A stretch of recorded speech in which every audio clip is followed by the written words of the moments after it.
Greetings, I'm DonTheCrown, and this is my build guide to the most ridiculous build that I've ever played.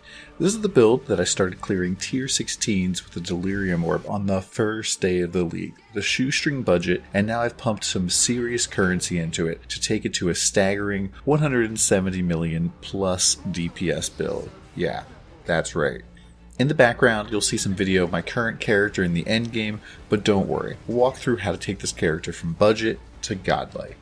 This build utilizes the 3 steel skills in order to have great map clear and insane boss single target. Each of the 3 skills has its own strengths. Splitting steel is great for clear once you have enough damage, lancing steel annihilates single targets, and shattering steel works well as middle ground. I use shattering steel almost exclusively to level and to start farming the endgame. While the clearing power is not as great as splitting steel, shattering really packs a punch, which makes up for any lack of gear that you may have. Once you have better gear, switching between splitting and lancing steel is something you can do. Heck, you can even use lancing steel for clear if you simply want to socket in a chain support instead of slower projectile. Each steel skill also grants you the Call of Steel skill, and this serves as a reload and damage mechanic for our build. Call of Steel will tear every impale out of an enemy in an explosion of damage. This will also grant you 4 steel shards plus an additional shard for each impale removed. Steel shards act as ammo for steel skills and are consumed to empower each attack. In this build we're using the Savior, which creates clones of you that attack using the skill that used to spawn them. Each of these clones will use steel skills as if they have the same amount of steel shards that you have in that moment. So keeping your shards up is very important. Now let's talk about the rest of the gear. Before we get started, something I want to stress is that getting life on your gear is extremely important. This build does not have a multitude of defensive layers, so skipping life is a really bad idea. We are picking up some Fortify effect, Fizz taken as elemental, and max res, but a solid life pool is important. Besides the Savior, we're also using Paradoxica as our other sword. This weapon is amazing and always does double damage. This weapon is also significantly better than any weapon that is not in the mirror tier category of rare, so you should always use it. The best rolls are high percentage physical damage and then attack speed or crit quality. While you can pick up chance to impale here, this is by no means necessary and will probably cost you extra for no good reason. If you can't afford these weapons, you should probably be using a Terminus Est instead. For helmet, we're using an Elder Crusader combo that is granting increased effective Fortify, and nearby enemies take increased physical damage. The crafted Avoid Elemental Ailments is important for reaching 100% chance to avoid ailments, and shouldn't be overlooked. For prefixes, there are 2 solid options in physical damage taken as lightning and max lightning res, which are both easily accessible through harvest crafting. And 3 of these 4 mods have good elevated options if you want to go for a big craft. For enchant, I recommend +1 projectile with lancing steel as it's the best, but blood rage attack speed is pretty nice as well. Next up, body armor base should always be an astral plate for the 36 free res. You can pick up a 6-link all-white 30% quality base for rather cheap. I awakened an elevated Hunter's Crit and elevated Warlord's all-res mods for a solid base. The -15 cost is not mandatory, but helps drop Lancing Steel's cost down to 0, which opens up a lot of mana reserve options. Once again, this is a spot to get Fizz taken as element, which pairs nicely with the increased max res on the armor. If you're really struggling for res, you can also enchant the armor to grant you 15% fire, cold, or lightning res instead of armor from quality. Armor isn't really useful if you're not stacking it to the moon, so we're not going to miss it here. Gloves are a truly interesting spot because we're using the brand new base Sinestral gloves. These cause you to do reduced damage with your main hand weapon, but increased damage with our offhand. Since the Savior is a glorified stat stick and all of our damage is coming through the Paradoxica, then it's actually giving us a lot more damage than a pair of grip gloves. Just make sure you're offhanding the Paradoxica. Gloves also have an insane new elevated mod with the Hunter's percentage chance to impale. This mod will give you 2 to 5 physical damage for each impale on the enemy, and due to being a champion and using a Watcher's Eye, that turns into a staggering 16 to 40 physical damage. This also solves our need to splash a little bit of percentage chance to impale, and I awakened these mods together with a Warlord's projectile damage, and then finished them off with harvest crafting for life, res, attack speed, and room to craft avoid elemental ailments. Boots are Hunter's Tailwind combined with Shaper's Avoid Ailments. You don't actually need the elevated Avoid Ailments here, because between boots, hats, gloves, and this part of the tree, you'll be over 100%. Having move speed, life, and a res are also really nice here. Next, let's talk about Amulet and Rings. There are not a ton of really good mods here for us that come from influence. Curses on hit are not super helpful because we're not using plus curses, and Sniper's Mark is hands down the best mark. So picking up a base with high life fractured on it, and then spamming score and essences until you hit something nice can be a really good way to get a decent piece of gear. The one exception could be making Rings with Hunter's life gain on hit, since we're launching a boatload of projectiles per second. Amulets can have Fortify effect from Essence, but don't really have too many other good influence mods for our build. I highly recommend Lapis Amulet because you're going to want at least 79 intelligence for Hydrosphere. For the anointment, it can vary wildly depending on your gear, and I would recommend going into PoB, clicking on anoint, and then sorting by total DPS. These slots can also carry a lot of your total resists, especially because you can use a catalyst to amp the resist values up by another 20%. You can also get -9 cost of non-channeling skills on these slots through crafting.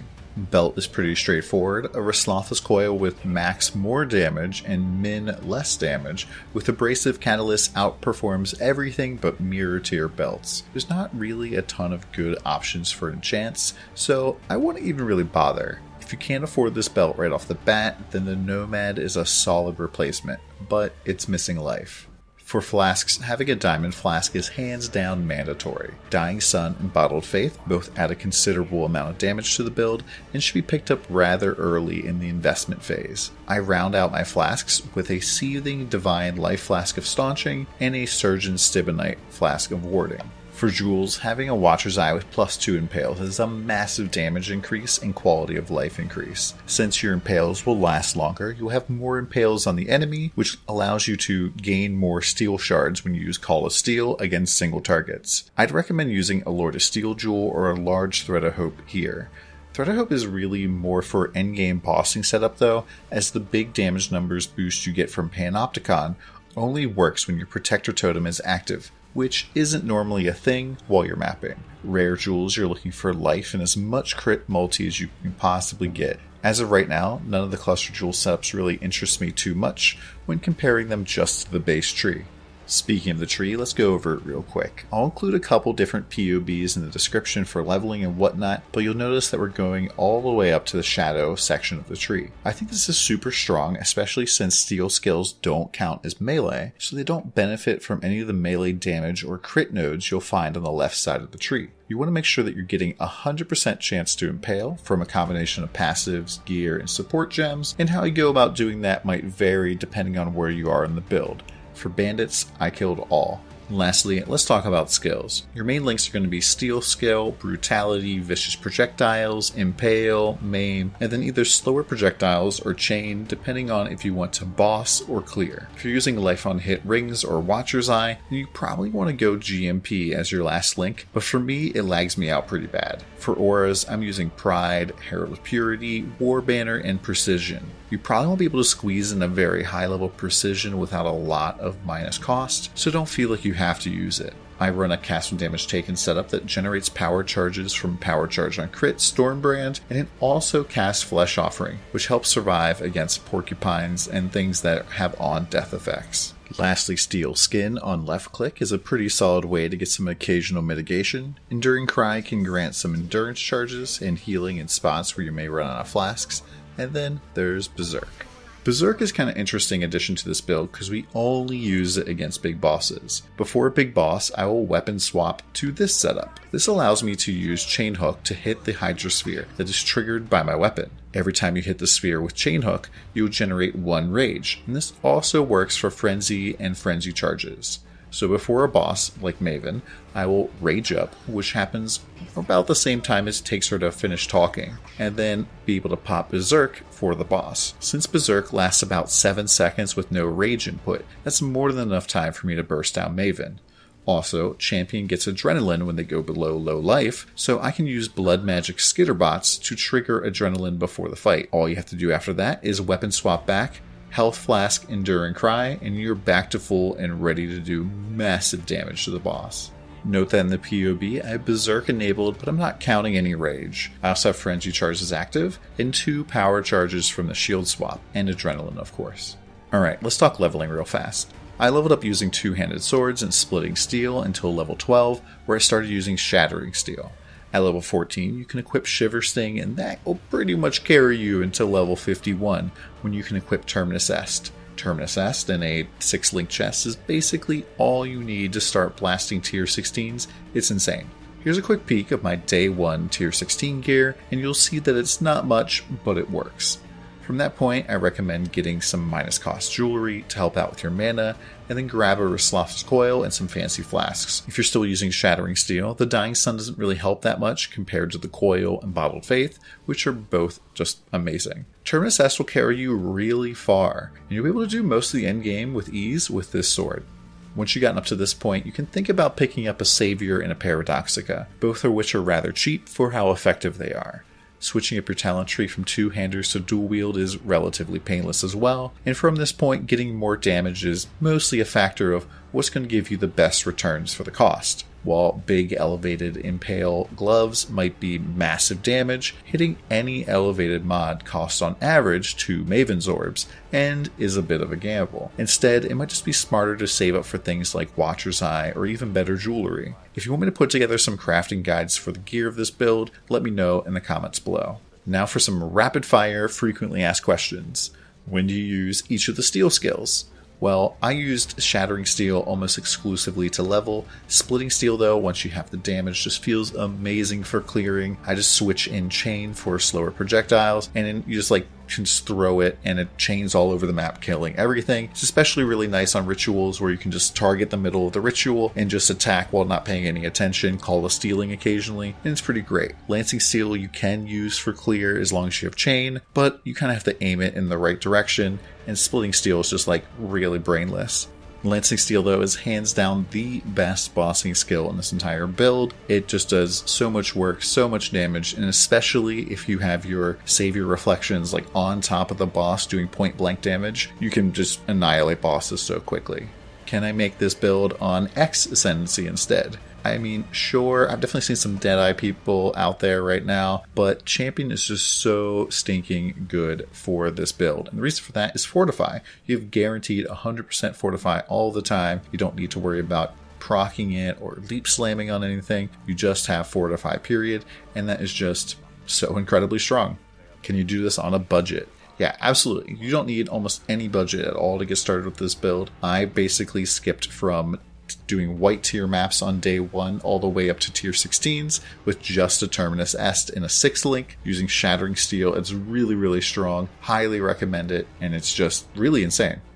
What's going on with Hydrosphere? Well, what's going on with Hydrosphere is it's in a weapon swap and it's on a trigger weapon, and then I am attacking and hitting it with a skill called Chain Hook. Chain Hook gives you +1 rage every single time you hit anything with it, and this counts for Hydrosphere. So you can generate rage for free before a boss, like when they're doing talkie time or something, and it's really nice. We can also even get frenzy charges off of this, but you cannot really chain back to the Hydrosphere, so there's no shenanigans with dropping this next to the boss to chain a million times. It doesn't work that way, unfortunately.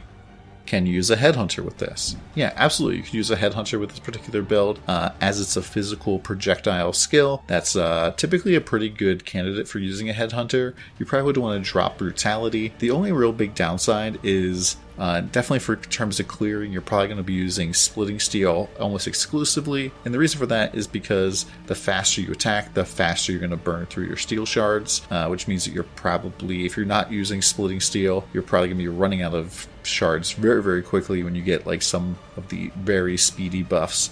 Luckily, you won't be blowing up corpses though, so you should be able to reload and fill up all your shards almost instantaneously, and it should feel pretty decent. What did you do for Bandits and Pantheon? For Bandits, I killed all. You could help a Lyra if you really wanted to, but I think just having more passive points is the best right now. And then for Pantheon, I use Solaris and Reslatha. The only time I switch this up is if I need to go and get the anti-reflect Pantheon for killing Uber and Ziri or something. Do you have a recommended key setup? Yeah, when I first started playing this build, I was pressing middle mouse button in order to use Call of Steel, and that was a giant mistake. My hand was killing me after a few hours. Just a really, really bad time. I moved it over to W because I pressed W pretty easily. I'm pressing it like all the time, pressing Blood Rage for some reason. And so just pressing it very, very easily is very nice.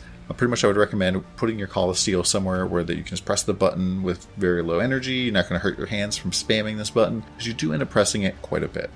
What about Lord of Steel Jewel? So right now in my endgame build, I'm not using a Lord of Steel Jewel, but I highly recommend it, especially if you're not like really going for an endgame bossing type of setup. Putting in the Thread of Hope in the spot that I have it is only really nice for trying to like basically cheese boss damage because we're getting Panopticon. While Panopticon does make you do more damage on PoB, unless you actually have your Ancestral Protector Totem active, it's not giving you any extra damage. Now against bosses like Maven, where you're dropping the totem ahead of time, then you'll be able to get that benefit. Otherwise, I just throw a Lord of Steel Jewel in there. You want use speed and reflect damage. And that's it for my guide. If you have any questions, please feel free to ask in the comments below or come by my Twitch stream sometime. Thank you very much.